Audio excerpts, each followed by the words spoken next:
Hola, buenas tardes. Bienvenidos a, el electivo de la Universidad de Tarapacá sobre diversidad y derechos humanos. Según ya hemos conversado, algunas sesiones van a ser grabadas y tendremos algunas sesiones también de forma sincrónica los días viernes, según lo conversado con la delegada y el delegado, y que creo que también lo conversaron con todos ustedes. En un principio, solo para que tengan conocimientos generales de la asignatura y entendiendo que conocen el programa que por demás está subido al intranet para que lo puedan revisar, con también algunos contenidos que estamos revisando o que vamos a ir revisando en estas sesiones, y también con algunos documentos que yo estoy ocupando como base para poder realizar estas clases. En esta línea, nosotros tenemos que entender que esta es una asignatura que podríamos entenderla de carácter interdisciplinaria, dirigida a diversas carreras, no exclusivamente a la carrera de Derecho, también a Psicología, Trabajo Social, Antropología, donde vamos a estudiar diversos conceptos derivados de esta idea de la diversidad, pero fundamentalmente y desde el punto de vista o desde la perspectiva de los derechos humanos o qué entendemos por ello. Por ello, en un principio de la asignatura nos vamos a dedicar a conversar a qué nos referimos con esta idea de los derechos humanos, desde cuándo nosotros discutimos de esta idea de los derechos humanos, qué es lo que ellos implican, por qué existen, cuáles son los instrumentos internacionales que contienen estos diversos derechos que son de carácter fundamental y también presentes en las diversas constituciones del mundo. Y dentro de esa línea vamos a ir estudiando las distintas declaraciones que contienen, como la Declaración Universal de Derechos Humanos, entre otras. En principio, esto tiene una conexión con las competencias de carácter transversal, de preocuparse por entender las necesidades y expectativas de otros, valorar y respetar la diversidad social y cultural, desarrollar acciones de promoción e inclusión de personas y grupos en algún tipo de desventaja social, actuar con responsabilidad social y compromiso ciudadano, y promoción de la interculturalidad, todas compromisos y metas transversales de esta casa de estudios. En esta idea también hemos conversado también con su delegada, que debido a las especiales circunstancias del inicio de nuestras cátedras a distancia, la primera evaluación se va a tratar de un video con un tema en particular relacionado con diversidad y derechos humanos, que yo voy a asignar particularmente a cada una y a cada uno de los estudiantes de esta asignatura, para que puedan desarrollar este video y lo suban a la plataforma de YouTube, para que puedan ser revisados, y ahí yo les voy a enviar todos los valores a considerar, entre ellos la calidad del video, lo que ustedes están trabajando, etc. En esta idea, dentro de las primeras clases, lo que vamos a revisar es la introducción histórica de lo que entendemos y lo que son los derechos humanos, pero más propiamente, más que hablar de una introducción histórica, lo que les voy a hablar, vamos a conversar, va a ser qué entendemos por la noción de derechos humanos, si es posible que nosotros podamos dar una noción única de lo que entendemos por derechos humanos, o incluso si pudiéramos dar un catálogo de exacto o taxativo de lo que son los derechos humanos, o si podemos decir que en realidad cuando hablamos de derechos humanos hablamos de algo mucho más macro, que podría involucrar algún tipo de cláusula abierta, o que constantemente vamos descubriendo nuevos derechos humanos. Y esto lo vamos a ir viendo desde la antigüedad a la actualidad, y entendiendo también la importancia y el valor que tiene el concepto de los derechos humanos y de la diversidad desde el punto de vista del sistema internacional de protección de los derechos humanos, donde vamos a ir viendo estos conceptos, características y principios de los derechos humanos, para luego hablar del principio de la protección a la diversidad, o este principio de la identidad, o de no discriminación arbitraria, las generaciones de los derechos humanos, la colisión o choque de derechos humanos y problemas en el ejercicio de los derechos humanos, y las críticas a la universalidad. Esta es una primera parte que se llama marco introductorio a los derechos humanos, que vamos a revisar dentro de este primer segmento de esta cátedra en particular, y vamos a ir viendo cosas que probablemente vamos a ir conectando dentro de lo que vamos conversando, dentro de lo teórico y de lo doctrinario, con lo que está ocurriendo, con el fenómeno que está ocurriendo en nuestro país del proceso constituyente, de la generación de una nueva constitución. Ahí donde nosotros vamos a ir viendo conceptos que coinciden con lo que estamos conversando ahora, como el reconocimiento a la interculturalidad, el reconocimiento a la plurinacionalidad, el reconocimiento a ciertos grados de autonomía a los estados regionales o a las diversas regiones del país, que involucra también esta idea del reconocimiento de lo diverso, y cuando hablamos del reconocimiento de lo diverso, también nos estamos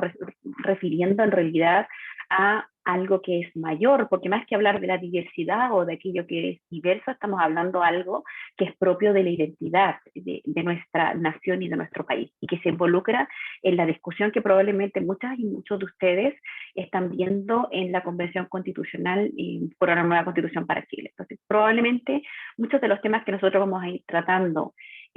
teóricamente, también vamos a ir buscando una aplicación práctica dentro del fenómeno único que está ocurriendo en nuestro país a nivel, por lo menos latinoamericano, generación de una nueva constitución y los efectos que ello puede tener en nuestro sistema. Entonces, y ahora ya entrando a la materia que nosotros estamos estudiando, directamente a lo que estamos estudiando. Una primera pregunta que nosotros nos debiéramos hacer, que nosotras nos debiéramos hacer, es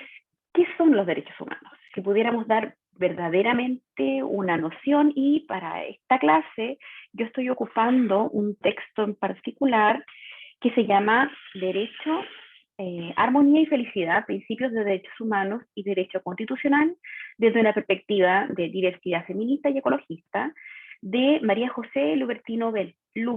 Beltrán, que es la compiladora, y es un documento, un libro, un texto en 2020 de la Universidad de Buenos Aires.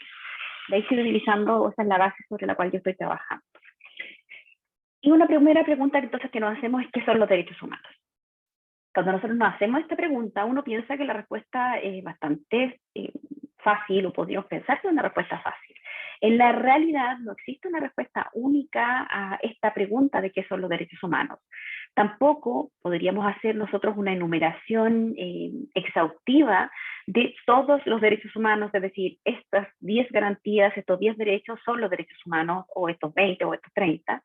que pudiera afirmar que tal conjunto de derechos nosotros podemos entenderlos como derechos humanos. Y es importante que nosotros tengamos esto en cuenta, esto que estoy diciendo ahora último con respecto a esta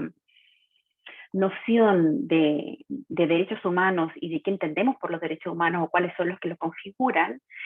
porque seguramente vamos a entrar ante una gran diversidad de conceptos de derechos humanos, y no necesariamente en esta gran diversidad de conceptos de derechos humanos podríamos entender que un derecho humano es intercambiable por otro. Entonces, cuando hacemos una cierta primacía de derechos o cuando tratamos de confrontar un derecho con el otro. Si bien efectivamente, y es algo que también vamos a estudiar durante el semestre, lo vamos a encontrar en algunos casos en las discusiones de cuando nos encontramos ante dos derechos que se consideran como derechos humanos y cuál debiera primar sobre el otro en la situación en particular, y eso es algo que se estima por el tribunal en particular que tenga que juzgar sobre este punto. Esto es algo que se ve mucho, ustedes son estudiantes, creo, en general de primer año, pero esto es algo, este tipo de discusiones nosotros lo vemos a nivel latinoamericano, en la Corte Interamericana de Derechos Humanos, que puede que ustedes hayan escuchado de ella en el colegio, pero van a escucharlo muy probablemente en la carrera. Es una corte internacional latinoamericana que conoce de violaciones graves a derechos humanos por los diversos estados partes de esta Corte Interamericana de Derechos Humanos. Cuando existe una violación grave, un atentado grave a los derechos humanos de un determinado, de los individuos de un determinado estado que es parte de esta convención, se va ante la comisión de esta Corte Interamericana de Derechos Humanos para que conozca este caso, quien evalúa el caso en particular, la situación de tramitación, y eventualmente llega ante la Corte Interamericana de Derechos Humanos. Y esto se lo menciono porque Chile en particular es un estado que ha tenido varios casos que se han presentado ante la Corte Interamericana de Derechos Humanos, donde hemos sido condenados, particularmente se me viene a la mente el caso de Chuquisumarama, que es un caso muy conocido, porque Chuquisumarama, quizá muchos de ustedes lo saben, es una zona que se encuentra al interior de Iquique, es un territorio aymara, indígena, donde existía alguna disputa con respecto a la titularidad de dominio sobre los derechos de agua de esa comunidad por parte de la comunidad indígena contra el título inscrito de un tercero privado, donde hay un fallo muy favorable de la Corte de Apelaciones de Iquique, confirmado luego por la Corte Suprema de Santiago, de Chile, y que eventualmente,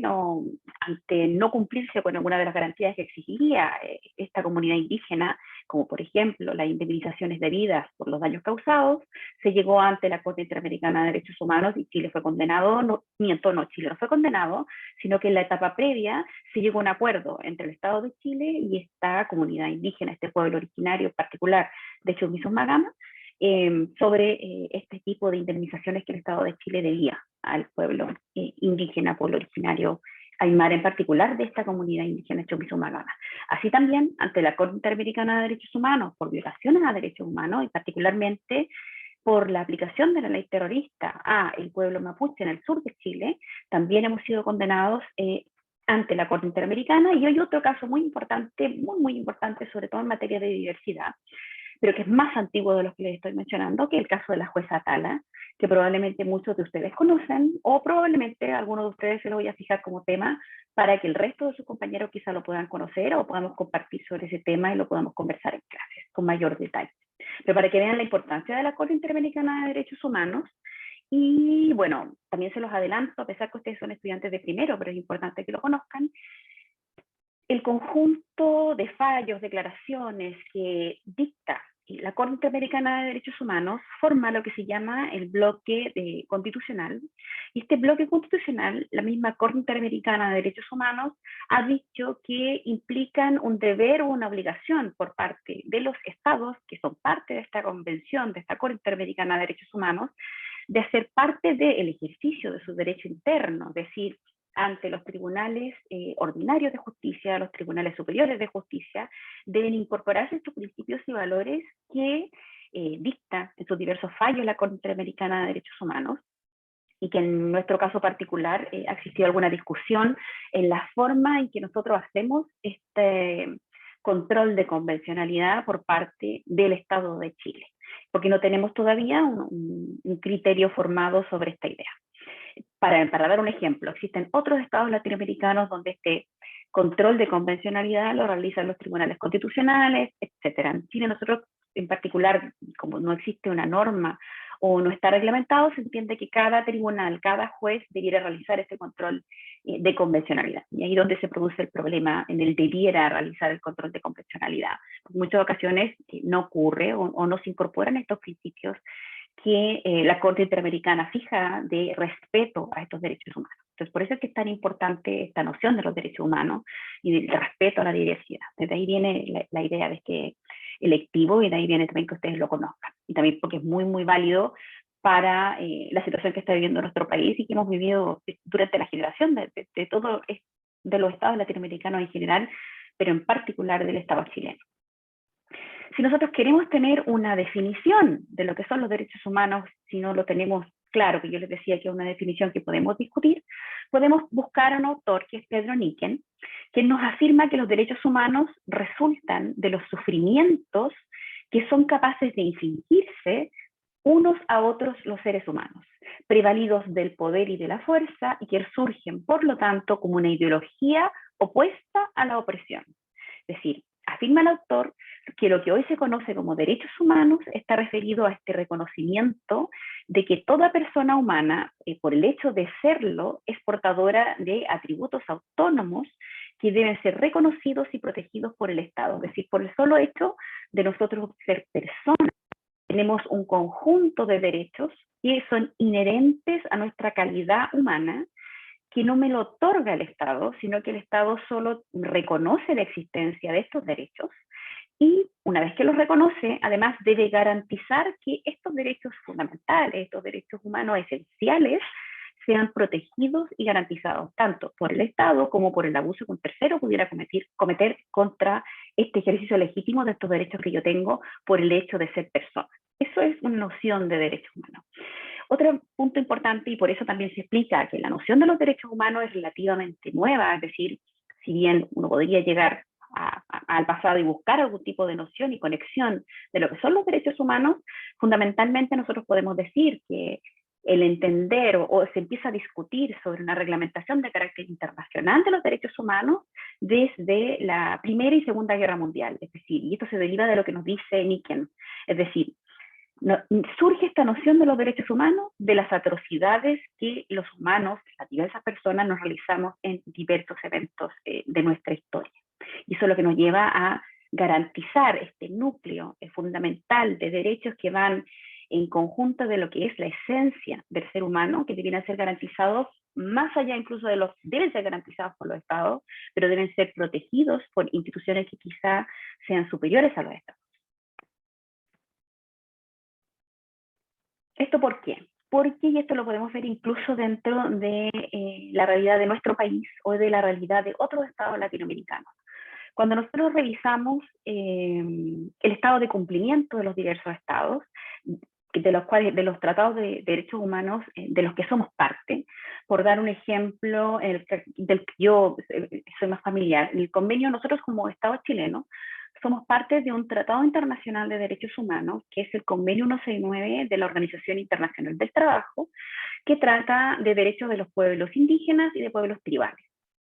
Ese tratado habla, bueno, en general, y probablemente muchos de ustedes quizá puede que hayan escuchado sobre ello, habla de la consulta indígena, pero regula una serie de otros derechos, el derecho al desarrollo, el derecho y garantía y reconocimiento de la interculturalidad de los pueblos originarios, de los diversos estados latinoamericanos, la prevalencia y la persistencia de los pueblos indígenas, como así también el reconocimiento de derechos especiales que tienen los pueblos tribales, como este caso, el caso del pueblo afrodescendiente chileno, que quizá muchos de ustedes saben lo que está ocurriendo también en el debate constitucional, donde hasta el día de hoy existe el debate de que si son incorporados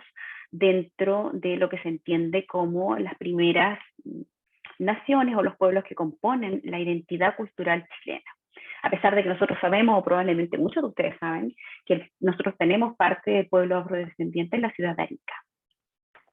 entre otros lados, pero ahí es donde encontramos un fuerte componente de este principio identitario. ¿Por qué menciono esto? Porque el convenio 169 de la OIT, nosotros somos parte de este convenio hace ya desde el año 2009, lo que ya fue una ratificación tardía del convenio, porque este convenio existe desde 1989. Y Chile, si uno empieza a revisar los diversos artículos que incluye este tratado internacional, no cumple con garantizar todas aquellas garantías, todos aquellos derechos que se incluyen dentro de este convenio 169. ¿Por qué se los menciono? Se los menciono porque ahí viene la discusión de cómo nosotros podemos garantizar la prevalencia de estos derechos fundamentales, cómo podemos garantizar el que verdaderamente se ejerzan y se protejan estos derechos humanos cuando quien en un principio es llamado a garantizarlo es el mismo Estado que es opresor o es el mismo Estado que no está cumpliendo con dichas garantías. ¿Cómo le pedimos a ese Estado que no está cumpliendo, ese Estado que se encuentra en incumplimiento del Tratado Internacional, que cumpla? ¿Cómo se exige a sí mismo? ¿Se exigirá a sí mismo un Estado que no está cumpliendo? Y si pensamos ejemplos más graves, en el caso del Estado chileno, encontramos alguna discusión importante, por ejemplo, en el caso de, por dar un ejemplo, en el caso de octubre del 2019, que Chile fue acusado por Amnistía Internacional y Human Rights Watch, con diferentes informes de violentación a los derechos de ciertos manifestantes de octubre del 2019 en adelante, como así también se ha acusado a Chile por la afectación del debido proceso de los diversos detenidos durante el estallido social, que hasta el día de hoy muchos se encuentran, algunos han sido liberados y todavía se encuentran siendo procesados. La discusión está ahí, ¿no? ¿Cómo yo le pido a ese Estado que no está cumpliendo la normativa, que conoce cuáles son sus obligaciones internacionales, que cumpla? Es ahí donde en los organismos internacionales o se requiere que exista un control externo a los Estados. Pero cuando hablamos de este control externo de los Estados, probablemente a algunos de ustedes ya se le ha ocurrido la idea, ok, sí, podría haber un control externo de un organismo internacional a los diversos estados, en este caso estados latinoamericanos, o el Estado de Chile, pero eso va a afectar un principio fundamental que quizá algunos de ustedes conocieron o vieron muy probablemente en el colegio, que es el principio de la soberanía nacional. Les decía, es decir, ¿puede un organismo internacional derechamente afectar las decisiones que yo tomo como Estado soberano? ¿Puede un organismo internacional intervenir derechamente sobre aquellas cosas que realiza el Estado? ¿Es esto factible? ¿Puede ocurrir? Entonces hay discusiones importantes sobre qué es lo que entonces debe prevalecer. Este principio de la soberanía y de la autonomía de los diversos estados sobre las decisiones que pueden tomar. Y aquí está garantía y protección de los derechos y garantías fundamentales que nosotros llamamos derechos humanos, que ya dijimos que son como una especie de mochila que todas las personas tenemos nosotros, tenemos dentro de nuestra propia integridad y que no me las ha otorgado el Estado en particular, sino que el Estado lo que cabe es reconocerlo y garantizarlo. Entonces ahí es donde está la discusión. Pero toda esta discusión, como yo les decía, es relativamente moderna, si nosotros lo pensamos desde un contexto histórico de lo que es la configuración de los derechos humanos, y es así como uno puede encontrar esta idea de estos derechos inherentes, quizá no denominados como derechos humanos, pero sí como derechos inherentes a las personas y que no podían ser avasallados por el poder, que nosotros podríamos decir que esto existe desde antiguo, desde mucho tiempo, encontrando incluso algunas manifestaciones de esta ideología contraria a la opresión, que nos traerá luego esta noción de la teoría de los derechos humanos, como la conocemos hoy y donde podemos encontrarla en declaraciones de derechos que marcan el comienzo de los movimientos constitucionalistas en el mundo. Es decir, nosotros fuimos avanzando históricamente en esta primero, en decir que existían algunos derechos que al parecer eran inherentes a todas las personas, que todavía no los llamábamos derechos humanos, que por tanto no podían ser avasallados por el poder y sobre todo en cuanto al ejercicio del poder, más adelante lo vamos a ir viendo, en la preparación de esta clase lo estuve viendo, no solamente cuando hablamos de la Primera y Segunda Guerra Mundial, si bien se relaciona fundamentalmente, una de las cosas que hizo que el sistema internacional reaccionara en la protección y garantía de los derechos humanos fueron las atrocidades cometidas por el nazismo y el estalinismo. Entonces, en virtud de ello, como se dieron cuenta de esta, como lo que decía Niken, el origen de los derechos humanos como derivado de las atrocidades que los seres humanos podemos cometer contra otros seres humanos, sobre todo cuando un grupo de personas o cuando una determinada persona tiene tal ejercicio de poder que no puede ser controlado por los demás o no puede ser regulado por los demás. Entonces, ahí es donde nace toda esta institución y esta discusión. Pero esta discusión que se va dando primero de pensar en estos derechos inherentes a las personas, que luego nosotros vamos a tener como teoría de los derechos humanos, nosotros lo podemos encontrar en declaraciones como la Declaración Universal de los Derechos Humanos, y que esta Declaración Universal de los Derechos Humanos, o toda esta discusión sobre estos derechos inherentes a las personas, marcan lo que nosotros conocemos como los movimientos constitucionalistas en el mundo. Y es así como un primer ejemplo que podríamos dar es sobre este movimiento constitucionalista de reconocimiento de los derechos humanos. Lo podríamos encontrar en el Bill of Rights del Estado de Virginia, de 12 de junio de 1776, que declaraba que todos los hombres, en ese momento no estábamos en el avance que tenemos hoy en día en idea finalmente de género, sino que hablaba de hombres y nos incluía a todos dentro de esta noción, son por la naturaleza libres e independientes y tienen ciertos derechos innatos, de los cuales, cuando entran en estado de sociedad, no pueden por ningún pacto privar o desposeer su posteridad, a saber, el goce de la vida y de la libertad, con los medios para adquirir y poseer la propiedad y buscar y conseguir la felicidad y la seguridad. Otro ejemplo lo encontramos en la Declaración de Independencia de Estados Unidos del 4 de julio de 1776, que afirma que tenemos por evidentes en sí mismas estas verdades, que todos los hombres son creados iguales, que han sido dotados por su creador de ciertos derechos inalienables, que entre estos están la vida, la libertad y la búsqueda de la felicidad, que para asegurar esos derechos se instituyen entre los hombres gobiernos, los cuales derivan sus legítimos poderes al consentimiento de los gobernados. Esto es importante, es una noción que después diversos filósofos van analizando sobre la creación de los estados nacionales o la configuración de los estados nacionales y cómo el poder que tiene el gobernante o quien los gobierna se deriva finalmente de este poder que nosotros los gobernados entregamos de carácter voluntario, ¿no? Voluntario a este gobernante. Y que cuando el gobierno carece de legitimidad, es decir, cuando por alguna razón pierde esta valoración que nosotros le damos, este respeto que nosotros le damos como gobernados a este gobernante, es cuando nos encontramos ante las crisis de Estado o las crisis de modelo, donde nosotros ya no, este consentimiento de los gobernados para poder ser ejercido legítimamente el poder sobre nosotros nos lo cuestionamos. Y por último, y que es un hito histórico muy importante cuando hablamos de la noción de la libertad, cuando hablamos de la noción de la consagración de los derechos humanos, encontramos la Revolución Francesa, que el 26 de agosto de 1789 promulgó la Declaración de los Derechos del Hombre, nuevamente, y del Ciudadano, la cual reconoce y declara que los hombres nacen y permanecen libres e iguales en derecho, y que las distinciones sociales no pueden estar fundadas sino en la utilidad común, eso está en el artículo 1, y que la finalidad de toda asociación política es la conservación de estos derechos inalienables e imprescriptibles del hombre. Estos derechos son la libertad, la propiedad, la seguridad y la resistencia a la opresión. Eso encontramos en el caso de esta revolución o esta declaración del hombre y ciudadano que se derivan de la Revolución Francesa. Y nuevamente, y un poco más firme que en el caso de la Constitución de Estados Unidos, ya que nos habla de la resistencia a la opresión, lo incorpora dentro de esta declaración.